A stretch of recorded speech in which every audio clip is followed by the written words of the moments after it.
Hi, Gurpreet Singh Saluja this side. आज हम discuss करेंगे म्यूचुअल फंड्स की डिफरेंट कैटेगरीज एंड कितने कैटेगरीज एंड सब कैटेगरीज अवेलेबल हैं इन्वेस्टमेंट्स के लिए। म्यूचुअल फंड में मेनली जो है वो दो कैटेगरीज हैं, एक है इक्विटी एंड सेकंड है डेट। इक्विटी में भी काफ़ी सब कैटेगरीज आ जाती हैं और डेट में भी काफ़ी सब कैटेगरीज आ जाती हैं। आगे बढ़ने से पहले हम समझते हैं इक्विटी और डेट होता क्या है। इक्विटी का मतलब है कि जो भी हम निवेश कर रहे हैं वो हमारा पैसा इंडियन स्टॉक मार्केट में या वर्ल्ड की स्टॉक मार्केट में लगता है। Depending upon category two category majorly पैसा इंडियन स्टॉक मार्केट में है, कुछ स्पेसिफिक कैटेगरीज में पैसा जो है वो इंटरनेशनल मार्केट्स में भी लगता है। तो इक्विटी का मतलब है इक्वल ओनरशिप यानी बराबरी की हिस्सेदारी। तो जब भी आप किसी की इक्विटी ले रहे हो तो आप उनके बिजनेस में पार्टनरशिप कर रहे हो यानी उनके शेयर्स परचेज कर रहे हो। तो आप इक्विटी म्यूचुअल फंड ले रहे हो तो मतलब सिमिलरली आपका जो पैसा है वो आगे फंड मैनेजर हाईली क्वालिफाइड जो अच्छी कंपनीज के पोर्टफोलियो है स्टॉक्स है उनको परचेज करके एक प्रॉपर एक पोर्टफोलियो कंस्ट्रक्ट करता है। तो ओवर द पीरियड जैसे जैसे कंपनीज परफॉर्म करती हैं आपका पैसा भी आगे वैसे वैसे बढ़ता रहता है। इसमें उतार चढ़ाव का एक रिस्क रहता है, बट लॉन्ग टर्म में अक्सर देखा गया कि इक्विटी में निवेश करके हम सबसे ज़्यादा रिटर्न जनरेट करते हैं जो कि इन्फ्लेशन को भी बीट करती है और टैक्स में भी काफ़ी एफिशिएंट है। सेकंड आ जाती है debt mutual funds. Debt category कैसी है? डेट में क्या, डेट का मतलब होता है कर्जा, लोन। तो जब भी आप डेट म्यूचुअल फंड में पैसा डाल रहे हो तो आपका पैसा आगे जो फंड मैनेजर है वो बॉन्ड मार्केट में डालता है।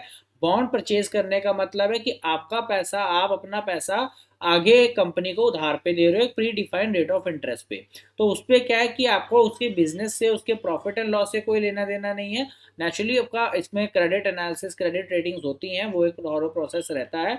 बट उसके आपको जो है वहाँ पे फिक्स रेट ऑफ इंटरेस्ट मिलता है। जैसे इक्विटी के केस में तो प्रॉफिट्स के शेयरिंग आपको मिलती है, डिविडेंड्स मिलते हैं। बॉन्ड के केस में आपको जो है वो pre defined rate of interest मिलता है प्लस एक पर्टिकुलर प्री डिफाइंड पीरियड के बाद आपको आपका पैसा वापस मिलता है। तो डेट म्यूचुअल फंड्स में आपको इक्विटी जैसा वॉलेटाइल रिस्क नहीं रहता। हालांकि उसमें कुछ रिस्क फैक्टर्स होते हैं जैसे interest rate scenario, credit risk scenario, कोई डिफॉल्ट का सिनेरियो। तो ऐसे दो तीन रिस्क रहते हैं डेट म्यूचुअल फंड्स में भी। तो अब हम बात करते हैं इनकी आगे डिफरेंट डिफरेंट कैटेगरीज क्या होती है। इक्विटी में पहले आपको मेजर कैटेगरी आ जाती है लार्ज कैप, जिसको हम ब्लू चिप कंपनीज भी बोलते हैं। ये मेनली कैटेगरी का नाम है specifically large cap category. Large cap category का मतलब है कि टॉप के जो 100 कंपनीज हैं इंडिया की मार्केट कैप के अनुसार, उसमें पैसा आगे फंड मैनेजर निवेश करता है। टॉप की 100 कंपनीज ब्लू चिप कंपनी जो काफ़ी बड़ी है, विच जिसको अदर वर्ड्स में बोला जाता है too big to be fail, मतलब इतनी बड़ी है कि फेल होने के चांसेस बहुत रेयर है। तो इन बड़ी कंपनीज में पैसा लगा के आपको स्टेबिलिटी के साथ साथ ग्रोथ भी मिलती है।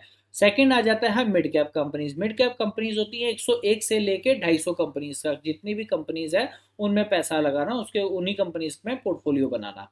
देन स्मॉल कैप कंपनीज आ जाती हैं जो 250 के बियॉन्ड जितनी भी कंपनीज है हमारे इंडिया में, वो सारी small and micro cap category में आ जाती हैं। तो जो म्यूचुअल फंड इन छोटी कंपनीज में जिसमें हाई रिस्क और हाई रिटर्न की प्रोबेबिलिटी रहती है, तो उनमें लगा के अपने पैसे को ग्रो करते हैं। और फोर्थ कैटेगरी आ जाती है फ्लेक्सी कैप कैटेगरी।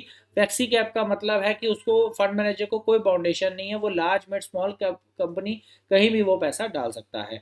तो ये एक मेजर, मैं आपको एक ब्रॉडर अंडरस्टैंडिंग बता रहा हूँ। एग्जैक्ट डेफिनेशन अलग है, उससे आपको एक एग्जैक्ट पैरामीटर्स होते हैं, बट आपको ब्रॉडर अंडरस्टैंडिंग के लिए मैं यहाँ पे ऐसे समझा रहा हूँ। देन आ जाता है डेट म्यूचुअल फंड्स में आपको कुछ में मेन कैटेगरीज और भी हैं। इक्विटी में एक मेन कैटेगरी रह गई जो अब आपको पता होना चाहिए, ईएलएसएस कैटेगरी। जैसे कि आपको पता है कि 31 मार्च आ रही है और इस फाइनेंशियल ईयर के एंड से पहले जो भी हम एटीसी में अगर डिडक्शन लेना चाहते हो तो ईएलएसएस म्यूचुअल फंड्स यानी टैक्स सेवर म्यूचुअल फंड्स एक ऑप्शन है, जिनमें 3 साल का लॉक इन रहता है और जिसमें निवेश करके आप अपने एटीसी की डिडक्शन अवेल कर सकते हो up to the subject to maximum limit of 1.5 lakh combined of all eighty C eligible investments. तो एक ये आपका एक ऑप्शन रहता है। देन डेट में अगर मैं बात करूं तो उसमें overnight funds, liquid funds, then ultra short term funds and duration funds या फ्लोटर फंड्स। तो ये मैंने आपको मेन मेन कुछ कैटेगरीज बताई हैं। डिटेल में जाएंगे तो डिटेल में जानने के लिए कौन सी स्कीम सेलेक्ट करनी है, डेट में कौन सी सेलेक्ट करनी चाहिए, इक्विटी में कौन सी सेलेक्ट करनी चाहिए, next Sunday on 13th Feb I am conducting a paid workshop where I'll be explaining in a 1 hour workshop कि आपको म्यूचुअल फंड की स्कीम कैसे सेलेक्ट करनी चाहिए, क्या आपका प्रोसेस रहना चाहिए। तो आज मैं अगर कैटेगरी की बात करूँ तो कैटेगरी में जो लिक्विड फंड्स हैं या ओवरनाइट फंड्स हैं, ओवरनाइट फंड्स पहले मैं आपको बता देता हूँ। इसमें जो है वो एक ऐसे बॉन्ड्स में निवेश किया जाता है जो अगले दिन ही मैच्योर हो जाएंगे, यानी एक रात के लिए जिसमें इन्वेस्टमेंट करी जाती है, एक दिन के लिए इन्वेस्टमेंट करी जाती है। एंड देन आ जाते हैं लिक्विड फंड्स। लिक्विड फंड्स में जो फंड मैनेजर है वो ऐसी सिक्योरिटी, ऐसे बॉन्ड्स में इन्वेस्ट करता है, ऐसे पेपर्स में निवेश करता है जो मैक्सिमम 90 डेज में मेच्योर हो जाते हैं, इससे ज़्यादा के पीरियड्स में वो नहीं निवेश करता। देन आपके अल्ट्रा शॉर्ट टर्म आ जाते हैं जहाँ पे 6 महीने की अवधि रहती है, और शॉर्ट टर्म फंड्स में 1 से 1.5 साल की अवधि रहती है। लो ड्यूरेशन फंड्स में भी अक्सर 1.5 से 2 साल की जो नॉर्मली हमने मेच्योरिटीज देखी हैं तो उनकी अवधि रहती है। ड्यूरेशन फंड्स में भी कई चीज़ें जानने वाली हैं, वो हम अपने वर्कशॉप पे भी डिस्कस कर सकते हैं इन डिटेल। तो अगर आपने अभी तक मेरे पेड वर्कशॉप के लिए सब्सक्राइब नहीं किया है, लाइक एनरोल नहीं किया है, तो नीचे डिस्क्रिप्शन में मैंने लिंक दिया है, वहाँ पे जाके आप ज़रूर एनरोल कीजिए। मैं और भी ऐसी वीडियोस जहाँ पे आपको इंसाइटफुल इन्फॉर्मेशन मिलती रहे मैं अक्सर अपने यूट्यूब चैनल पे पोस्ट करता रहूँगा, तो मेक श्योर आपने ये चैनल ज़रूर सब्सक्राइब किया हुआ है। अक्सर मैं काफ़ी पहले ब्लॉग्स लिख रहा था, ब्लॉग्स में अभी भी लिखता हूँ, पर मुझे लगता है कि वीडियोस के माध्यम से अगर मुझे कुछ आपसे इन्फॉर्मेशन शेयर करनी है तो this is one of the best way to share my knowledge and information with you which will you may find it beneficial in your investment journey. तो आप मेक श्योर करना आपने सब्सक्राइब किया हो channel, और अगर आपको कोई इन्वेस्टमेंट रिलेटेड क्वेरी है तो यहाँ नीचे दिए गए स्क्रीन पे दिए गए नंबर पे आप मुझे कॉल कर सकते हैं, डिस्क्रिप्शन में लिंक पे आप अपनी इन्फॉर्मेशन सबमिट कर सकते हैं, मेरी टीम आपको कॉल बैक करके फर्दर गाइड करेंगे हम। Thank you, that's all for today.